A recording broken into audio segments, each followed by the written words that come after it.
ৰাজ্যত পুনৰ কোভিডৰ আতংকই বিৰাজ কৰিছে। শেহতীয়াকৈ কোভিড সংক্ৰমণ বৃদ্ধি পোৱাত উদ্বিগ্ন হৈ পৰিছে সকলো, বিশেষকৈ শিক্ষানুষ্ঠানসমূহত পাঠদান আৰম্ভ হোৱা এসপ্তাহৰ পিছতেই ইখনৰ পিছত সিখন বিদ্যালয় কোভিড সংক্ৰমণৰ বাবে বন্ধ হোৱাত এতিয়া চিন্তিত হৈ পৰিছে অভিভাৱক আৰু শিক্ষকসকল। যথেষ্ট সতৰ্কতামূলক ব্যৱস্থা গ্ৰহণ কৰি বিদ্যালয়সমূহ চৰকাৰে পাঠদান কৰিবলৈ নিৰ্দেশ দিছিল, কিন্তু তাৰ পাছতে পাঠদান আৰম্ভ হোৱাৰ লগে লগে চৰকাৰী বেচৰকাৰী বিদ্যালয়সমূহৰ আশে-পাশে বিভিন্নজনৰ কোভিডত আক্ৰান্ত হোৱাৰ দৃশ্য দেখিবলৈ পোৱা গ'ল। যি সমস্যাই বা যি আতংক এতিয়া চিন্তিত কৰিছে সকলোকে। শোণিতপুৰ জিলাৰ ঢেকিয়াজুলি শিক্ষাখণ্ড এলেকাৰ বৰচলাৰ ধীৰাই মাজুলী অঞ্চলত কোভিড সংক্ৰমণৰ বাবে 4খন বিদ্যালয় আগন্তুক এসপ্তাহৰ বাবে বন্ধৰ নিৰ্দেশ দিয়া হৈছে। শিক্ষা বিভাগৰ SOP অনুসৰি বিদ্যালয়ৰ নিকটৱৰ্তী এলেকাত কোভিড সংক্ৰমণৰ বাবে ধীৰাই মাজুলী অঞ্চলত 4খন বিদ্যালয় ক্ৰমে Dhirai Majuli high school, Dhirai Majuli ME school, Dhiraimukh প্ৰাথমিক বিদ্যালয় আৰু ধীৰাই মাজুলী শংকৰদেৱ শিশু নিকেতন বন্ধ দিয়া হৈছে এসপ্তাহৰ বাবে।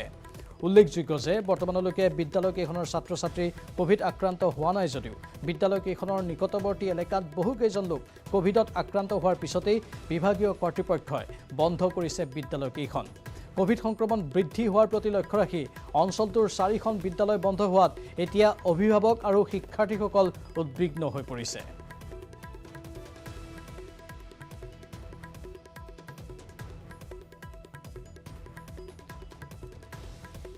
পুনৰ কোভিডৰ আতংক ৰাজ্যত। শেহতীয়াকৈ কোভিড সংক্ৰমণ বৃদ্ধি পোৱাত উদ্বিগ্ন হৈ পৰিছে সকলো, আৰু বিশেষকৈ বিদ্যালয়ৰ কণ কণ শিক্ষাৰ্থীসকলৰ কথা চিন্তা কৰি এতিয়া সকলো অধিক চিন্তিত হৈ পৰিছে। বিশেষকৈ শিক্ষানুষ্ঠানসমূহৰ আশে-পাশে কোভিডৰ সংক্ৰমণ বৃদ্ধি পোৱাত কেইবাখনো বিদ্যালয় বন্ধ কৰিবলগীয়া হৈছে। মিছামাৰীত আৰু এই 4খন বিদ্যালয়ৰ নাম আমি ইতিমধ্যে জনাইছোঁ। ধীৰাই মাজুলীৰ এইসমূহ বিদ্যালয়, ঢেকিয়াজুলি শিক্ষাখণ্ড অন্তৰ্গত এইসমূহ বিদ্যালয়। এই 4খন বিদ্যালয় একমাত্ৰ নিকটৱৰ্তী অঞ্চলসমূহত কোভিডৰ সংক্ৰমণ বৃদ্ধি পোৱাৰ বাবে এসপ্তাহৰ বাবে পুনৰ বন্ধ ঘোষণা কৰিবলগীয়া হৈছে।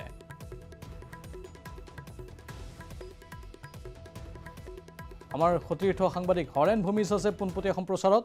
হৰেণ ভূমিজ, ইতিমধ্যে আপুনি শিক্ষকসকলৰ সৈতে কথা পাতিছিল, তেওঁলোক উপায়ন্তৰ হৈ পৰিছে, উপায় নাপায়হে তেওঁলোকে পুনৰ বিদ্যালয় বন্ধ কৰিবলৈ বাধ্য হৈছে, আৰু কি জনাব আপুনি? নিশ্চয়কৈ প্ৰাঞ্জল, যিহেতু ৰাজ্যত পুনৰ কোভিডৰ সংক্ৰমণ বৃদ্ধি পাইছে আৰু ইয়াকে লৈ এতিয়া উদ্বিগ্ন হৈ পৰিছে শিক্ষকসকল, লগতে ছাত্ৰ ছাত্ৰীৰ অভিভাৱকসকল। সমান্তৰালকে শোণিতপুৰ জিলাৰ ঢেকিয়াজুলি শিক্ষাখণ্ডৰ অন্তৰ্গত ধীৰাই মাজুলী অঞ্চলৰ 4খনকৈ বিদ্যালয় কোভিড সংক্ৰমণৰ বাবে ইতিমধ্যে শিক্ষা বিভাগে যি নিৰ্দেশ দিছে আৰু নিৰ্দেশৰ ভিত্তিত বিদ্যালয় 4খন বন্ধ কৰি দিয়া হৈছে। এই মুহূৰ্তলৈকে বিদ্যালয়কেইখনৰ ছাত্ৰ ছাত্ৰী কোভিডত আক্ৰান্ত হোৱা নাই যদিও বিদ্যালয়ৰ নিকটৱৰ্তী অঞ্চলত বহুকেইজন লোক কোভিডত আক্ৰান্ত হৈছে, আৰু যাক লৈ কোভিডৰ বৃদ্ধি পোৱাক লৈ আচলতে এই 4খন বিদ্যালয় ইতিমধ্যে বন্ধ কৰি দিছে। আৰু বিদ্যালয়ৰ যিসকল শিক্ষক আৰু অভিভাৱকসকল এতিয়া শংকিত হৈ পৰিছে, কিয়নো নিকটৱৰ্তী অঞ্চলত বহুকেইজন লোক কোভিডত আক্ৰান্ত হৈছে।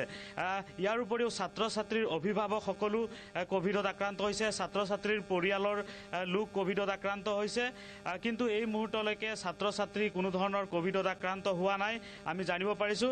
আৰু শিক্ষকসকল এতিয়া উদ্বিগ্ন হৈ পৰিছে, কিয়নো যথেষ্ট সতৰ্কতামূলক অৱলম্বন কৰি বিদ্যালয়সমূহ খুলি দিয়া হৈছিলে, আৰু খুলি দিয়াৰ এসপ্তাহৰ পিছতেই বিদ্যালয়সমূহ এতিয়া কোভিড সংক্ৰমণৰ বৃদ্ধি পোৱাৰ লগে লগে বিদ্যালয়সমূহ বন্ধ হোৱাত এতিয়া উদ্বিগ্ন কৰি তুলিছে সকলোকে। প্ৰাঞ্জল।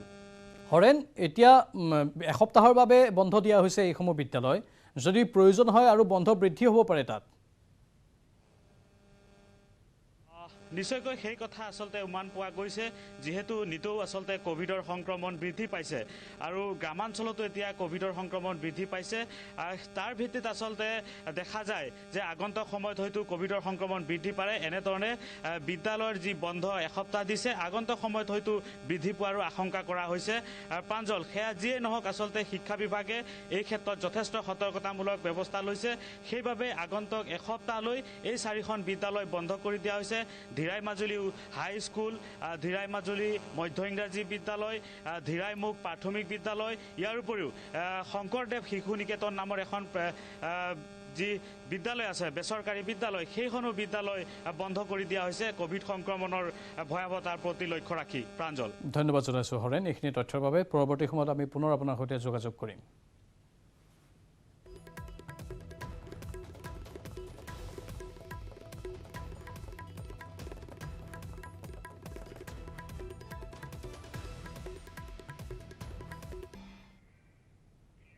ধ্যানচান্দ খেলৰত্ন বঁটাৰ বাবে মনোনীত হৈছে অসম গৌৰৱ ভাৰত গৌৰৱ লাভলীনা বৰগোহাঁইৰ নাম লগতে খেলৰত্নলৈ মনোনীত হৈছে মুঠ 11জন খেলুৱৈৰ নাম নীৰজ চোপ্ৰা ৰবি দাহিয়া অৱনী লাখেৰা মিতালী ৰাজ পিয়াৰ শ্ৰীজাছ এওঁলোক খেলৰত্নৰ বাবে বিবেচিত হৈছে বা মনোনীত হৈছে সমান্তৰালভাৱে অসমৰ লাভলীনা বৰগোহাঁইও আছে ইফালে অৰ্জুন বঁটাৰ বাবে মনোনীত হৈছে 35জন খেলুৱৈ দ্ৰোণাচাৰ্য বঁটাৰ বাবে মনোনীত হৈছে 17জন খেলুৱৈ আমি জনাই আছো ক্ৰীড়া জগতৰ এটা গুৰুত্বপূৰ্ণ খবৰ অসমৰ গৌৰৱ লাভলীনা বৰগোহাঁই প্ৰথমগৰাকী অসমীয়া খেলুৱৈ যিগৰাকী অলিম্পিকত পদক অৰ্জন কৰিবলৈ সক্ষম হৈছে তেওঁ খেলৰত্ন বঁটাৰ বাবে মনোনীত হৈছে লাভলীনা লগতে মনোনীত হৈছে 11জন খেলুৱৈ নীৰজ চোপ্ৰা ৰবি দাহিয়া অৱনী লাখেৰা মিতালী ৰাজ পিয়াৰ শ্ৰীজাছ এওঁলোকো আছে ইফালে অৰ্জুন বঁটালৈ মনোনীত হৈছে 35জন খেলুৱৈ দ্ৰোণাচাৰ্য বঁটালৈ মনোনীত হৈছে 17জন খেলুৱৈ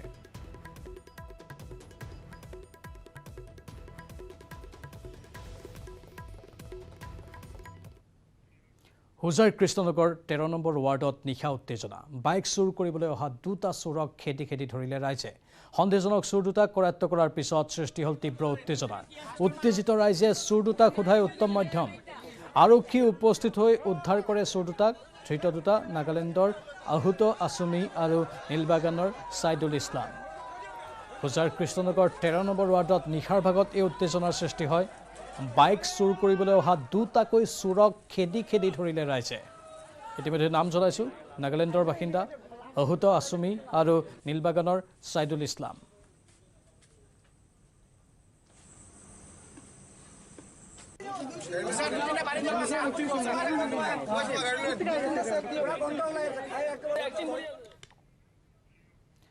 পোহৰৰ উৎসৱ দীপাৱলীলৈ মাছত মাত্ৰ কেইটামান দিন ৰাজ্যৰ চৌদিশে দীপাৱলীক আদৰাৰ ব্যাপক প্ৰস্তুতি ব্যস্ততা বাঢ়িছে মৃৎশিল্পীসকলৰ মঙলদৈৰ পুনিয়াত চীনা সামগ্ৰীক প্ৰত্যাহ্বান জনাবলৈ সাজু হৈছে মৃৎশিল্পীসকল মঙলদৈৰ ভিন্ন প্ৰান্তৰ লগতে গুৱাহাটীৰ পৰাও ব্যৱসায়ীসকল চাকি ক্ৰয় কৰিবলৈ তাত উপস্থিত হয় কোভিডৰ বাবে বিগত বছৰত মাটিৰ চাকি বিক্ৰী সীমিত হোৱাৰ পিছত এইবাৰ অধিক বিক্ৰী হোৱাৰ আশা কৰিছে মৃৎশিল্পীসকলে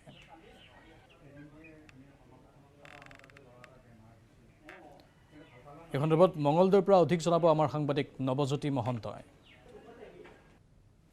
মই উপস্থিত আছোঁ মঙলদৈ বৰকুমাৰপাৰা গাঁৱত আৰু এইখন গাঁৱৰ প্ৰতিঘৰ পৰিয়ালেই মাটিৰ চাকি নিৰ্মাণ কৰে আৰু বজাৰত বিক্ৰী কৰে আৰু ইতিমধ্যে মাটিৰ চাকিসমূহ নিৰ্মাণ কৰাত ব্যস্ত হৈ পৰিছে যিহেতু মাটিৰ চাকিসমূহ নিৰ্মাণ কৰাৰ পিছত তেওঁলোকে ৰ'দত শুকুৱাই আৰু ইয়াৰ পিছত তেওঁলোকে যি জুইত পোৰা হ'ব আৰু এই যি কাৰ্য কৰিবৰ কাৰণে তেওঁলোকে সাজু কৰিছে এই যি ঘৰখন তেওঁলোকে কিন্তু প্ৰতি বছৰে প্ৰায় লক্ষাধিক মাটিৰ চাকি সাজু কৰি তোলে আৰু এই বছৰ তেওঁলোকে মাটিৰ চাকিসমূহ সাজু কৰিছে বজাৰত বিক্ৰী কৰিব আন বছৰৰ দৰে এই বছৰ যিহেতু দীপাৱলী উদযাপন কৰিব সকলোৱে আৰু তাৰ কাৰণে অধিক তেওঁলোকে মাটিৰ চাকি নিৰ্মাণ কৰিছে আমি আইতাগৰাকীৰ ওচৰলৈকে যাম কথা পাতি যত্ন কৰিম এবাৰ মাটিৰ চাকি আন বছৰতকৈ বেছিকৈ বনাইছে নেকি এইবাৰ আমাৰ বেছিকৈ বনাইছোঁ বাবা এইকেইবছৰ হৈ খোলা হোৱা নাছিল নে লকডাউন হৈ আছে এইবাৰ অলপ বেছিকৈ বনাইছোঁ আৰু কিমানমান বনাইছে এই এতিয়ালৈকে ইয়াতে বোলে গোটাইখিনি মিলি 2000 বনাইছোঁ আৰু ছাতি কিনছি বাপাই এইগিলা বৰ খেঁচামতিটো সেইকাৰণে ক'ত বিক্ৰী কৰে এই মঙলদৈত আমাৰ বঙলাগুৰু বজাৰত এই দুটাই আমাৰ বেচা দামত বিক্ৰী হয় এইগিলা দাম আছে এইগিলা এই এটা ছাতিত 2 টকাকৈ সেনেকৈ বেচে আপুনি বহু বছৰ ধৰি বনাই আছে বনাই আছে এতিয়া 3 পিৰি 4 পিৰি মানে হ'ল আৰু আমি নৰা দিনত আগে সেই ককা দেউতাহঁতে বনাইছিল আকৌ তাৰপিছত আমি ধৰিছোঁ এইবাৰ যিহেতু কিছু সকাহ দিৱস দিছে সকলোৱে দীপাৱলী উদযাপন কৰিব তাৰ কাৰণে কিছু ভাল লাগিছে আৰু ভাল লাগছে তেওঁ যিগিলা কথা কৈছে গুৰত সেইখিনি শুনি আমি ভাল পাইছোঁ আমিও চলিব পাৰিম এতিয়া নহ'লে লকডাউনত আমাৰ বেপাৰ বাণিজ্য বন্ধ আমি বিৰাট কষ্ট পাইছোঁ নিশ্চয়কৈ আছিলে আইতাগৰাকী আৰু তেওঁ ইতিমধ্যে কৈছে যে কিছু সকাহ পাইছে যিহেতু এইবাৰ তেওঁলোকে মাটিৰ চাকিসমূহ নিৰ্মাণ কৰি বিক্ৰী কৰিব পাৰিব এইবছৰ কিছু মনটো ভাল লাগছে কাৰণ যোৱা এই 2 বছৰতে বহুত তাৰমানে এই কোভিডৰ কাৰণে তাৰমানে বন্ধ হৈ থাকিল এই বছৰ চৰকাৰে খোলা দিছে হেমন্ত বিশ্ব ডাঙৰীয়াই খোলা দিছে তেওঁক আমি অশেষ ধন্যবাদ দিছোঁ কাৰণ আমি একদম মানে নিম্নতম মানুহ আমি। গতিকে এই সময়খিনিৰ কাৰণে আপোনালোকে ৰখি থাকে প্ৰতি বছৰে? এই সময়ৰ কাৰণে ৰখি থাকোঁ, কাৰণ এটা প্ৰত্যেকৰে এটা ছিজন, প্ৰত্যেকে চাকি বন্তি কিনি নিয়ে। গতিকে এই মানে ছিজনটোৰ লাগি আমি ৰখি থাকোঁ। প্ৰতি বছৰে প্ৰায় 10-15 হাজাৰ চাকি বনায়, এই বছৰ কি? এইবাৰ মোটামুটি 40-50 হাজাৰমান বনাইছোঁ। এইবাৰ অলপ বেছিকৈ বনাইছোঁ, খোলা দিয়াৰ কাৰণে মনটো খুব ভাল লাগছে। তাৰমানে এইবিলাক মঙলদৈত বিক্ৰী হ'ব। 1 নম্বৰতে মঙলদৈত, 2 নম্বৰতে বঙলাগড়, আৰু 3 নম্বৰত ঘৰৰ পৰা বেপাৰীবিলাকে লৈ যায়। গতিকে তেনেকৈ বিক্ৰী কৰোঁ। ধন্যবাদ নৱজ্যোতি। এতিয়া মূল্যবৃদ্ধিৰ ভৰত কুঙা হৈছে সৰ্বসাধাৰণ। ইন্ধন, অত্যাৱশ্যকীয় সামগ্ৰীৰ সমান্তৰালকৈ বৃদ্ধি হৈছে বয়ন শিল্পৰ বাবে ব্যৱহৃত সূতাৰ মূল্য। গহপুৰত প্ৰতি কেজি সূতাৰ মূল্য 50ৰ পৰা 100 টকা পৰ্যন্ত বৃদ্ধি হৈছে। বয়ন শিল্পৰ জৰিয়তে স্বাৱলম্বিতাৰ সপোন দেখা গহপুৰৰ গ্ৰাম্য অঞ্চলৰ মহিলাসকলে এতিয়া দোকানত সূতা ক্ৰয় কৰিবলৈ গৈ থমকি ৰ'ব লগা হৈছে। কেঁচা মুগা সূতাৰ মূল্য কেজিত 800ৰ পৰা 1000 টকা, পদ্মিনী সূতা 600ৰ পৰা 700 টকা, জিৰ' প্লাই 400ৰ পৰা 500 টকা পৰ্যন্ত হৈছেগৈ। তাঁত বৈ কাপোৰ বিক্ৰী কৰি স্বাৱলম্বিতাৰ সপোন দেখা শিপিনীসকল এতিয়া চিন্তিত হৈ পৰিছে। গহপুৰৰ পৰা এই সন্দৰ্ভত অধিক জনাব আমাৰ সতীৰ্থ সাংবাদিক পলাশ ফুকনে। হয়, নিশ্চয়কৈ সকলো সামগ্ৰীতে এতিয়া জুই চাই দাম, মূল্য বৃদ্ধি হৈছে যথেষ্ট, যাৰ ফলত এতিয়া দিশহাৰা হৈ পৰিছে সাধাৰণ জনতা। ইন্ধনজাত সামগ্ৰীৰ পৰা হাৰ্ডৱেৰ সামগ্ৰীৰ পৰা শাক পাচলিলৈকে সকলোতে মূল্য বৃদ্ধি, আৰু শেহতীয়াকৈ শিপিনীসকলৰ সমস্যাৰ সৃষ্টি হৈছে। কাৰণ শিপিনীসকলে তাঁত বয় আৰু যি তাঁত বোৱা সূতা, এই সূতাৰ মূল্য বৃদ্ধিত এতিয়া শিপিনীসকল বিপাঙত পৰিছে। মোৰ সতীৰ্থই দেখাব, মই উপস্থিত আছোঁ গহপুৰৰ এখন সূতাৰ বিপণীত। এনেদৰে শিপিনীসকল সূতা ক্ৰয় কৰিবলৈ আহিছে, কিন্তু তেওঁলোকে দামৰ বাবে থমকি ৰ'বলগীয়া হৈছে। প্ৰথমে আমি ইয়াৰ ব্যৱসায়ীগৰাকী আছে, দাদাৰ পৰা অকণমান জানি ল'ব বিচাৰিম। দাদা, সকলোৰে সামগ্ৰীৰ মূল্য বৃদ্ধি হৈছে, সূতাৰো মূল্য বৃদ্ধি হৈছে বুলি গম পাইছোঁ, কি ক'ব? পাৰ বান্ধৱে 50 টকা 100 টকাকৈ বাঢ়িছে, আৰু কাষ্টমাৰ নাইকিয়া হৈ গৈছে। এতিয়া চিজনো নাই, তথাপি দাম বেছি, উপায়ো নাই। সেইটোৱে আৰু মূল্য বৃদ্ধিয়ে অলপ গ্ৰাহকটো কমাইছে, বহুত কমাইছে। হয়, কি কি সূতা আছে আপোনাৰ তাত? আমাৰ তাত 30ৰ সূতা আছে, 40 আছে, 2 চাইড আছে, ডেইৰী সূতা আছে, পকোৱা সূতা আছে। পূৰ্বতে সূতাৰ দোকানসমূহত বিৰতি বাদ নোপোৱা অৱস্থা হয়, শিপিনীসকলৰ ইগৰাকীৰ পাছত সিগৰাকী আগমন ঘটে, এতিয়া তেনে পৰিৱেশ নাই। আৰু কাষ্টমাৰ আহিলে আকৌ দাম ইমান বেছি। এতিয়া আপোনালোকৰ উপায় নাইকিয়া হৈছে। হয়, নিশ্চয় শিপিনী আছে। বাইদেউ, সূতা ল'ব আহিলে, কেনেকুৱা দাম বাঢ়িছে? দাম বহুত বাঢ়িছে, আমি ববই নোৱাৰে, ইমান দাম হৈছে। আপোনালোকে তাঁত বৈ যিহেতু জীৱন নিৰ্বাহ কৰে, সমস্যাৰ সৃষ্টি হয়। আমি আগতে কিমান দামত কিনিছিলে, এতিয়া কিমান দামত কিনিব? এতিয়া আমি 750কে 1 কেজি কিনি আছোঁ। কিমান বাঢ়িছে আপোনাৰ? ধন্যবাদ পলাশ। আৰু ইয়াৰ লগে লগে সময় হৈছে এতিয়াৰ বাতৰিৰ পৰা বিদায় লোৱাৰ। নমস্কাৰ।